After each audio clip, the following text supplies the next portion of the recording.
S, ನಾನು ಕೂಡ CM ಆಗಬೇಕು. ನನಗೂ ಸಿಎಂ ಆಗುವಂತಹ ಆಸೆ ಇದೆ.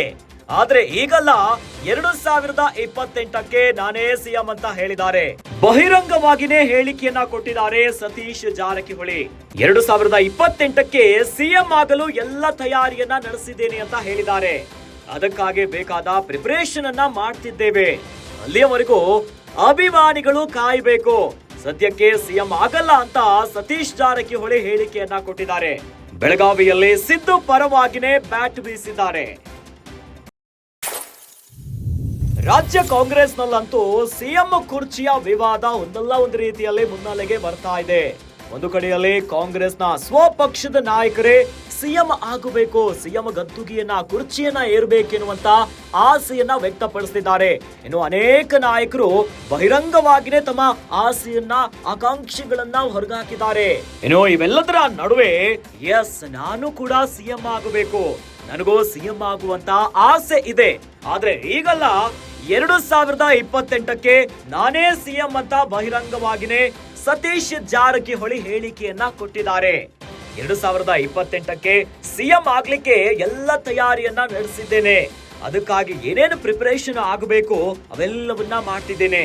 ಅಲ್ಲಿಯವರೆಗೂ ಅಭಿಮಾನಿಗಳು ಕಾಯ್ಬೇಕು. ಸದ್ಯಕ್ಕೆ ಸಿಎಂ ಆಗಲ್ಲ ಅಂತ ಸತೀಶ್ ಜಾರಕಿಹೊಳಿ ಬಹಿರಂಗ ಹೇಳಿಕೆಯನ್ನ ಕೊಟ್ಟಿದ್ದಾರೆ. ಬೆಳಗಾವಿಯಲ್ಲಿ ಸಿದ್ದು ಪರವಾಗಿನೇ ಬ್ಯಾಟಿಂಗ್ ಅನ್ನ ಮಾಡಿದ್ದಾರೆ ಸತೀಶ್ ಜಾರಕಿಹೊಳಿ. ಇನ್ನು ಕಾಂಗ್ರೆಸ್ನಲ್ಲಿ ಅನೇಕ ಕಾಂಗ್ರೆಸ್ನ ಪ್ರಭಾವಿ ನಾಯಕರೇ ನಾವು ಸಿಎಂ ಆಗಬೇಕು, ಆ ಸ್ಥಾನವನ್ನ ಏರಬೇಕೆನ್ನುವಂತ ವಿಚಾರ ಮತ್ತೆ ಮತ್ತೆ ಮಾತಾಡ್ತಿದ್ದಾರೆ. ಡಿಸಿಎಂ ಡಿಕೆ ಶಿವಕುಮಾರ್ ಅವರು ಸಿಎಂ ಆಗ್ಲಿಕ್ಕೆ ಸಾಕಷ್ಟು ಕಸರತ್ತನ್ನ ಮಾಡಿದ್ದಾರೆ. ಅವೆಲ್ಲವೂ ಕೂಡ ಎಲ್ಲರಿಗೆ ತಿಳಿದಿರುವಂತ ವಿಚಾರ. ಈಗಾಗಲೇ ವಿಪಕ್ಷಗಳು ಸಿಎಂ ಸಿದ್ದರಾಮಯ್ಯನವರು ರಾಜೀನಾಮೆ ಕೊಡಬೇಕು ಅಂತ ಸಾಲು ಸಾಲು ಆರೋಪಗಳನ್ನ ಮಾಡ್ತಾ ದೊಡ್ಡ ಪ್ರತಿಭಟನೆಯನ್ನ ಮಾಡಿದ್ದಾರೆ. ಇನ್ನು ಸಿಎಂ ಸಿದ್ದರಾಮಯ್ಯನವರು ಸಿಎಂ ಸ್ಥಾನದಿಂದ ಕೆಳಗಿಳಬೇಕು ಅಂತ ಆಗ್ರಹಿಸಿನೇ ಪ್ರತಿಭಟನೆಗಳನ್ನ ಮಾಡಿದ್ದಾರೆ. ಮೂಡ ಪ್ರಕರಣ ಈಗಾಗಲೇ ಕೋರ್ಟ್ ಅಂಗಳದಲ್ಲಿದೆ. ಇವೆಲ್ಲದರ ನಡುವೆ ಈಗ ಸತೀಶ್ ಜಾರಕಿಹೊಳಿ ಕೂಡ ನಾನು ಸಿಎಂ ಆಗಬೇಕು ಅನ್ನುವಂತಹ ಆಸೆ ಇದೆ ಅಂತ ಬಹಿರಂಗ ಹೇಳಿಕೆಯನ್ನ ಕೊಟ್ಟಿದ್ದಾರೆ. ರಾಜ್ಯದಲ್ಲಿ ಸಿಎಂ ಆಗುವಂತ ಚರ್ಚೆ ಜೋರಾಗಿ ನಡೀತಾ ಇದೆ. ಸೊ ಒಂದು ಕಡೆ ಸತೀಶ್ ಜಾರಕಿಹೊಳಿ ಅವ್ರಿಗಿಂತ ನಾನೇ ಸೀನಿಯರ್ ಅಂತೇಳಿ MP ಪಾಟೀಲ್ ಅವರು. ಇಲ್ಲ, ನಾವೆಲ್ಲಿ ಕ್ಲೇಮ್ ಮಾಡಿಲ್ಲ. ಯಾರು ಸೀನಿಯರ್ ಜೂನಿಯರ್ ಪ್ರಶ್ನೆ ಇಲ್ಲ. ನಾವೆಲ್ಲಿ ಆಗ್ತೀವಿ ಅಂತ ಕ್ಲೇಮ್ ಮಾಡಿಲ್ಲ. ಮತ್ತು ಈಗಾಗಲೇ ಸಾಕಷ್ಟು ಜನ ಕುರ್ಚಿ ಕೂಡ ಖಾಲಿ ಇಲ್ಲ ಅಂತ ಹೇಳಿದ್ದಾರೆ. ಹೀಗಾಗಿ ಇದರಲ್ಲಿ ನಾವು ಗುದ್ದಾಟ ಕುಸ್ತಿ ಮಾಡೋದು ಅನಾವಶ್ಯಕ. ಯಾಕೆ ಸರ್ ನಾನೇ ಸಿಎಂ ಮಾಡ್ತೀನಿ ಅಂತೇಳಿ ಹೇಳಿರ್ಬೋದು. ನೀವು ಯಾರು ಕೇಳಿರ್ಬೋದು, ಅವ್ರಿಗೆ ನೀವು ಆಗ್ತಂತ ಆಗ್ತಂತ ಹೇಳಿರ್ಬೋದು. ಅದರಲ್ಲಿ ಅಂಥದ್ದೇನು ಈಗ ಎಲ್ಲರೂ ಹೇಳಿದಾರಲ್ಲ, ನಮಗೂ ಆಸೆ ಇದೆ, ಮುಂದೆ ಆಗಬೇಕು, ಆಗ್ತೀವಿ, ನಾವು ಸೀನಿಯರ್ ಅಂತ ಹೇಳ್ತಾರೆ. ಸ್ವಾಭಾವಿಕವಾಗಿ ಹೇಳ್ತಾರೆ. ಅದನ್ನು ಅಷ್ಟು ಸೀರಿಯಸ್ ಆಗಿ ತಗೊಳ್ಳೋದು ಅವಶ್ಯಕತೆ ಇಲ್ಲ. ಒಂದು ಜಾಹೀರಾತು ಪ್ರಕಟ ಏನತ್ರ ಅದರಲ್ಲಿ ಎಲ್ಲ ದಿನ ಹಾಕೋರು ಹಾಕ್ತಾರೆ. ಏನು ಒಂದು ವಾಟ್ಸಪ್ಪಲ್ಲಿ ಬಂದರೆ ಇಡೀ ರಾಜ್ಯದ ಅಭಿಪ್ರಾಯ ಆಗೋಲ್ಲ. ಯಾರೋ ಒಬ್ರು ಹಾಕಿರ್ತಾರೆ ಕುಂತು. ಸೊ ಅದು ಬೇರೆ ವಿಚಾರ. ಮುಂದಿನ ಸಿಎಂ ಸತೀಶ್ ಜಾರಕಿಹೊಳಿ ಅಂತೇಳಿ ಸಾಕಷ್ಟು ಪೋಸ್ಟ್ಗಳು ಅಭಿಯಾನ ಸ್ಟಾರ್ಟು ಹಂಗೆ ಎಲ್ಲ ಕಡೆ ಮಾಡಿ ನಾವು ಹಾಕ್ತಂತ ನಮ್ಮವ್ರು ಹಾಕ್ತಾರೆ ಅಷ್ಟೇ. ಬೇರೆಯವ್ರು ನಾವು ಹಾಕ್ತು ನಾವು ಹಾಕ್ತಂತ ಚರ್ಚೆ ಅಷ್ಟೇ.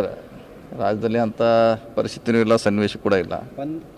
ಮುಖ್ಯಮಂತ್ರಿ ಸಿದ್ದರಾಮಯ್ಯ ಇದ್ದಾರೆ, ಅವರೇ ಮುಂದುವರಿತಾರೆ. ಸರ್, ವ್ಯತಿರಿಕ್ತ ತೀರ್ಪೇನಾದರೂ ಬಂದರೆ, ಸಿಎಂ ಬದಲಾವಣೆ ಆಗುವಂಥ ಪರಿಸ್ಥಿತಿ ಬಂದರೆ ನಿಮ್ಮ ಹೆಸರನ್ನೇ ಮನ್ನಲಿಗೆ ಇದೆ? ಇಲ್ಲ, ಈಗಂತೂ ನಮಗೆ ಬರೋಲ್ಲ. ಸಿಎಂ ಅವ್ರು ಇರ್ತಾರಂತ ನಮಗೆ ನಂಬಿಕೆ ಇದೆ. ಸೊ ನೋಡೋಣ, ಕಾದು ನೋಡೋಣ ಏನಾಗುತ್ತೆ. ಅವರೇ ಇರ್ತಾರಂತ ಆಸೆ ಇದೆ ನಮಗೆ. ನೋಡೋಣ. ನಾವು ಕೂಡ ಹೈಕಮಾಂಡ್ ಭೇಟಿಯಾಗಿದ್ದೀವಿ. ಹೋಗ್ತಾನೆ ಇರ್ತೀವಿ ಡೆಲ್ಲಿಗೆ, ಚರ್ಚೆ ಮಾಡ್ತಾ ಬೇರೆ ಬೇರೆ ವಿಷಯಗಳು ಇದ್ದೇ ಇರ್ತೈತಿ. ಮೊನ್ನೆ ಡೆಲ್ಲಿಗೆ ಸೈಲೆಂಟ್ ಆಗಿದ್ದಾರೆ ಸತೀಶ್ ಜಾರಕಿಹೊಳಿ.